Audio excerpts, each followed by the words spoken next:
छत्रपती शिवाजी महाराज, हिंदुहृदय सम्राट शिवसेना प्रमुख बाळासाहेब ठाकरे गेले 4 दिवस अतिवृष्टीनं खचलेल्या मराठवाड्यातल्या शेतकऱ्यांच्या पाठीवर आधाराचा हात देण्यासाठी शेतकऱ्यांच्या समोर बांधावर उभा असणारे शिवसेनेचे पक्षप्रमुख आदरणीय उद्धव साहेब ठाकरे कोल्हापूर महानगरपालिकेच्या निवडणुकीच्या अनुषंगाने आयोजित केलेल्या आजच्या या बैठकीसाठी या ठिकाणी उपस्थित असलेले शिवसेना नेते सन्माननीय विनायकजी राऊत, पश्चिम महाराष्ट्राची धुरा ज्यांच्या खांद्यावर आहे ते शिवसेना नेते आमदार सुनीलजी प्रभू, संपर्क प्रमुख आणि उपनेते अरुणभाई दुजवाळकर, उपनेते संजयजी पवार, विजयजी देवणे, मंचावर उपस्थित असणारे पक्षाचे सर्व सन्माननीय आणि त्यांच्या देखण्या संयोजनानं महानगरपालिकाच्या निवडणुकाचं रणशिंग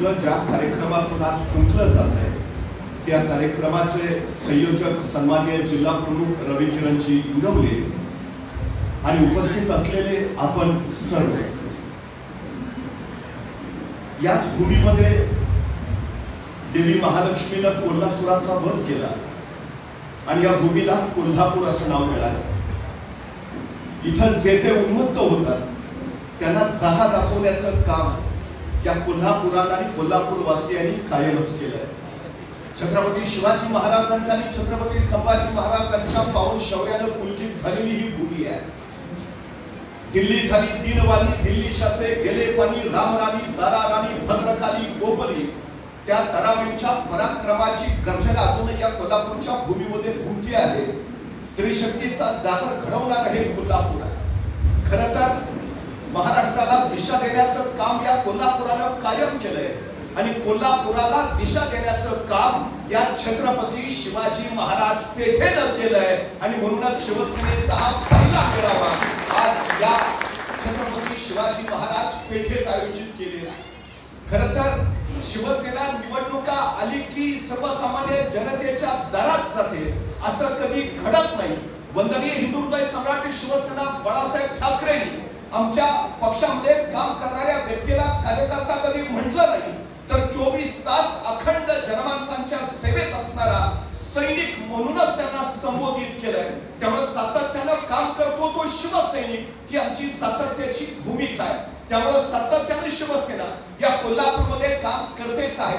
खरं तर राऊत साहेब, परवा इथं एक गटप्रमुखांचा मेळावा झाला आणि गमतीची गोष्ट अशी, मार्केट या परिसरातल्या ज्या रस्त्यावर खड्ड्याचं साम्राज्य होतं आणि ज्या रस्त्यावर गेली 20 वर्ष कधी डांबर पडलं नव्हतं त्या रस्त्यावर उपमुख्यमंत्री येणार म्हणून पहिल्यांदा डांबर पडलं आणि कोल्हापूरकरांना कळेना सूर्य पूर्वेला उगवलाय का पश्चिमेला उगवलाय, हे निवडणुकीपुरते जागे होणारे। खरं तर उपमुख्यमंत्र्यांसाठी रस्ता करण्यापेक्षा 20 वर्षाच्या खड्ड्यात अडकणाऱ्या कोल्हापूरकरांसाठी रस्ता का झाला नाही हा सगळ्यात महत्त्वाचा विषय आहे। कोल्हापूरकर काय माणसं नव्हे, त्यांना खड्ड्यात राहण्यासाठी गौबा केलंय का हा सगळ्यात मोठा प्रश्न आहे। पण त्याहून अधिक गंमत अशी, एका रात्री चकाचक गुळगुळीत बनवलेला तो रस्ता आज उखडला पण गेला।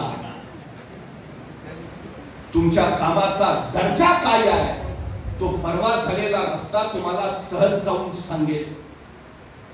मग आम्ही या सगळ्यातनं कधीतरी सजग आणि सावध होणार आहे की नाही?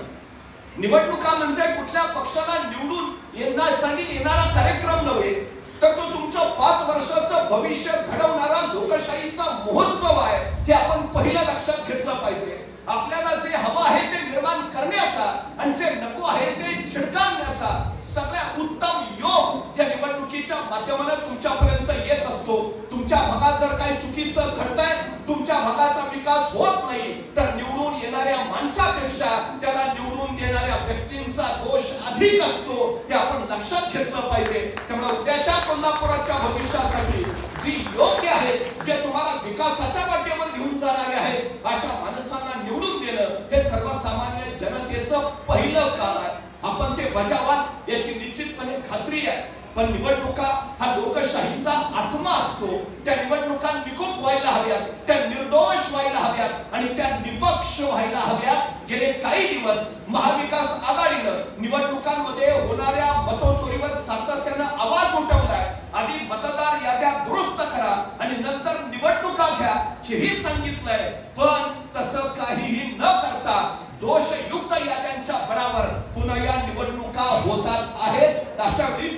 माझी जबाबदारी अधिक वाढते.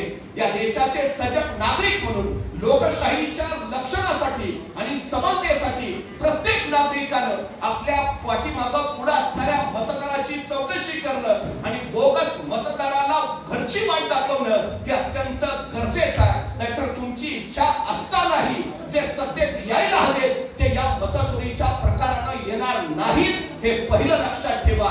मत देण्याबरोबर आपल्या मतदार यादीत असलेले मतदार खरे की खोटे हे पाहण्याची जबाबदारी सुद्धा आता सर्वसामान्य जनतेचीच आहे हेही आपण लक्षात घेतलं पाहिजे. खरं तर हल्ली आजूबाजूला तुम्ही काही बघितलं असेल तर लक्षात येईल सध्या भ्रमातल्या वाहनांची आजूबाजूला फार चलती चालू आहे. हे सगळे काकडं पांघरलेले भ्रमातले वाहन आहेत. मी नेहमी एक गोष्ट सांगतो, एकदा एक वाहन शिकाऱ्यानं फेकलेल्या जाळ्यात अडकला असा अडकला की त्याला निसटताच येईना. लाख कोशिश केली, लाख धडपड केली, त्याला बाहेर पडताच येईना. तेवढ्यात समोरच्या बिळातून एक उंदीर बाहेर आला. तशा त्या वाहनाच्या अशा पल्लवीत झाल्या. तो उंदराला म्हणाला, इकडे इकडे इकडे. उंदीर म्हटला, काय झाडं पुरतच नाही एवढं, सोडव ना मला, काढ ना बाहेर. त्या उंदरानं त्या वाघाला एकदा नीट बघितलं आणि उंदीर म्हटला, काय देणार आधी ते सांगा. हल्ली काही दिल्याशिवाय माणसं काही करतच नाही. तसा भाग मांडला मी जंगलचा राजा, वाटेल ते देतो, मागल ते देतो, फक्त जीव वाच. उंदीर म्हटला, टेम्पररी आश्वासन परमनंट बोला. अरे वाटेल ते देतो सांगितलं ना, फक्त तू माझा जीव वाचव बस. उंदराला विश्वास बसला. उंदीर कामाला लागला. दुसऱ्या मिनिटाला झाडं कुरतडलं, तिसऱ्या मिनिटाला भाग मोकळा झाला, चौथ्या मिनिटाला बाहेर आला. उंदीर म्हटला, लक्षात आला काय म्हटलं इथे? वाघ म्हणला, तर अरे जीव वाचवलायस माझा, जीवापेक्षा काय मोलाचं, माग वाटेल ते माग. पण अडचण अशी झाली, या उंदराला झाला भ्रम. त्याला वाटलं आपण वाघाला जाळ्यातनं बाहेर काढलंय म्हटल्यावर आपण काय कमी आहे का, आपण ही भागच केली. भाग म्हटला, माग ना काय मागायचंय ते. तसा हा उंदीर म्हटला, मला तुमच्या कन्येबरोबर लग्न करायचं आहे. आता वाघानं शब्द दिलाय. म्हटला, चल दिली कन्या तुला. म्हटला, बोलवा तिला. मग वाघानं मारली हात. बेटा बाहेर ये. आता बेटा लाडातच बाहेर आली. बेटाचं कशात लक्ष आहे खाली कोण उभा आहे. बेटानं दिला पाय. काय गरज आहे का भ्रमात राहायची. हल्ली हे भ्रमातले भाग फारच झाले. करून टाकतो, झालं म्हणून समजा, होऊन जाईल. कशासाठी? निवडणुका आल्या की यांच्या घोषणांचा सुकाळ होतो. निवडणुकाच्या आधी यांनी सांगितलं शेतकऱ्यांची संपूर्ण कर्जमुक्ती केली जाईल. आता निवडणुका झाल्यानंतर इतका काळ लोटला, अजून शेतकऱ्यांची कर्जमुक्ती झाली. अर्थमंत्र्यांच्या मुलाची 21 कोटीची स्टॅम्प ड्युटी 2 दिवसात माफ होते. पण अतिवृष्टीनं खचलेल्या शेतकऱ्याची कर्जमाफी मात्र होत नाही. उद्योगपतींचं लाखो करोडांचं कर्ज माफ होतं, पण शेतकऱ्यांचं मात्र कर्ज माफ होत नाही. आणि परवा तर म्हणे त्यांनी एक उत्सवच साजरा केला. अहो, जीएसटी काही नेहरूनी लावलेली का? ती ह्यांनी कमी केली म्हणून ह्यांनी जीएसटी उत्सव साजरा केला. म्हणजे 28% जीएसटी लावणार तुम्हीच, 10% कमी करणार तुम्हीच, जनतेवर 18% लादणार तुम्हीच, आणि परत जीएसटी उत्सव. हा प्रकार काय आहे नेमका? कधीतरी आम्हाला या सगळ्या गोष्टींचा शांतपणे विचार करावा लागेल. शांतपणे कधीतरी आपण विचारून बघा. 100 कोटी रस्त्यासाठी कोल्हापुरात निधी टाकला, झाले रस्ते. कोल्हापूरकरांनी प्रश्न विचारला, केशवराव भोसले नाट्यगृह आगीच्या भक्षस्थानी पडलं, ते पुन्हा तातडीनं नवनिर्माण करून सुरू करू असं सांगितलेलं. अजून किती दिवस त्या नाट्यगृहासाठी इथला कोल्हापूरकर वाट बघणार? रंकाळ्याच्या प्रदूषणाचं काय झालं? पंचगंगेच्या प्रदूषणाचं काय झालं? केएमटीच्या बसेची नेमकी अवस्था कशी आहे? कोल्हापूरकरांना व्यवस्थित प्रवास करता येतो का? महापालिकेच्या शाळा बंद पडत चालल्या, त्या शाळांसाठी काय सर्वसामान्यांची पोरं शिकणार तरी कुठे? नुसत्या घोषणा, नुसती आश्वासनं. आम्ही कधीतरी या सगळ्यांचा शांतपणे विचार केला पाहिजे. कोल्हापुरात पाठीमागं महापूर आला, आमचा सगळा शिवसेनेचा शिवसैनिक पाण्यात सर्वसामान्य कोल्हापूरकरांच्या सेवेसाठी, त्यांच्या मदतीसाठी उभा होता.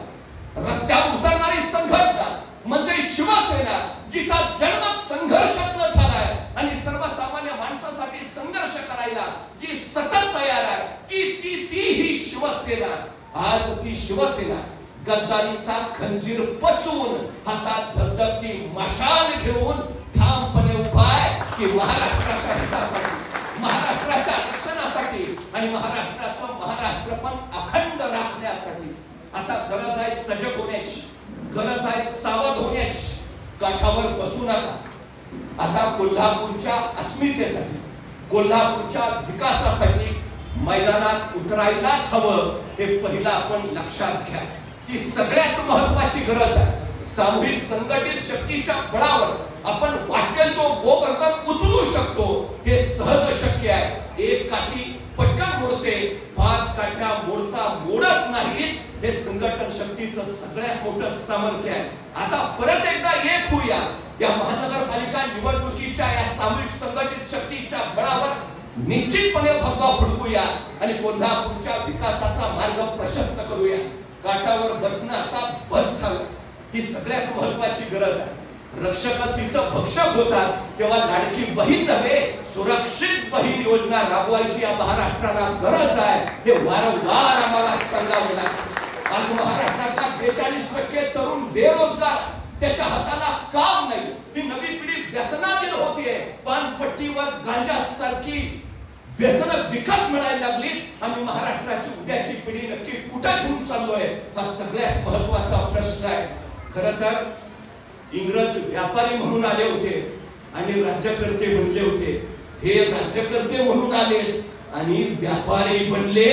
सगळं विकत सुटले. आमची अस्मिता, आमचा स्वाभिमान आम्हाला इथं राखलाच पाहिजे आणि त्यासाठी आम्हाला पुन्हा एकदा आता ठामपणे उभा राहिलं पाहिजे. काठावरनं उड्या मारा. आता मैदानात या. ही लढाई फक्त शिवसेनेची नाही. ही लढाई फक्त उद्धव बाळासाहेब ठाकरेंची नाही. ही लढाई महाराष्ट्रातल्या प्रत्येकाची आहे आणि त्यासाठी आता प्रत्येकानं सजग सावध होत कार्यरत झालं पाहिजे. ती सगळ्यात महत्वाची गरज आहे. नाहीतर आम्ही सहज एखाद्याला प्रश्न विचारतो, काय झालं कोल्हापूरच्या रस्त्यांचं? 100 कोटी गेले कुठं? असं का? अरे पंचगंगेचं प्रदूषण वाढलंय. होय का? 80,000 कोटी खर्च करून शक्तीपीठ महामार्ग येतोय. असं का? अरे तू करतोय काय? तू जगतो कशाला?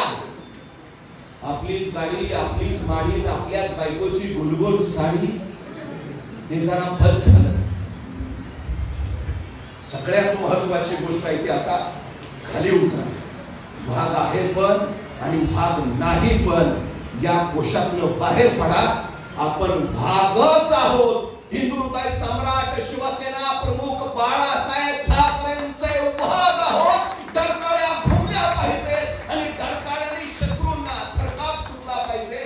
ते सामर्थ्य आपल्यात आहे.